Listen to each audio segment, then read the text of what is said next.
Hey everyone, and welcome back to the channel. Today, we're tackling a common trouble code that can throw your car into a frenzy, the P0700. This code indicates a general transmission control system malfunction, and it can be caused by a number of things. But fear not. In this video, we'll walk you through some simple steps you can try at home to diagnose and potentially fix the P0700 code.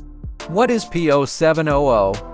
The P0700 code means your car's transmission control module (TCM) has detected an issue with the transmission system. This can manifest in a few ways, like rough shifting, delayed acceleration, or even getting stuck in one gear.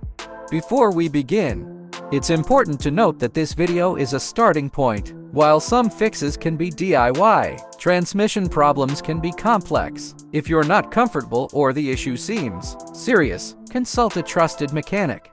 Diagnosing the P0700 code.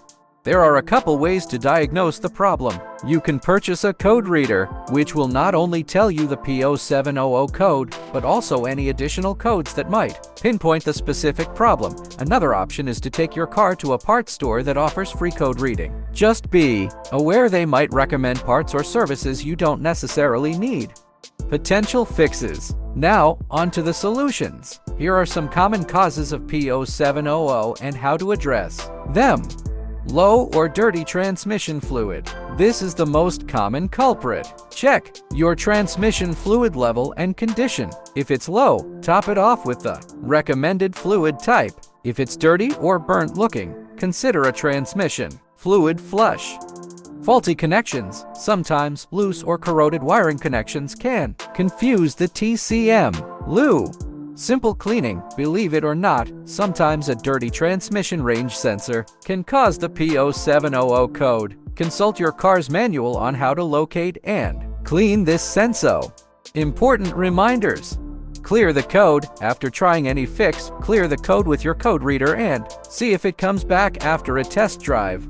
When in doubt, consult a mechanic. If the DIY solutions don't work, or if you're uncomfortable with any steps, don't hesitate to take your car to a qualified mechanic. Transmission problems can worsen quickly, so it's better to be safe than sorry. The P0700 code might seem scary, but with a little troubleshooting, you might be able to fix it yourself. Remember, start with the simple solutions first, and don't be afraid to ask for help from a mechanic. Thanks for watching. Leave a comment below if you have any questions, and let us know what other car troubles you'd like us to tackle.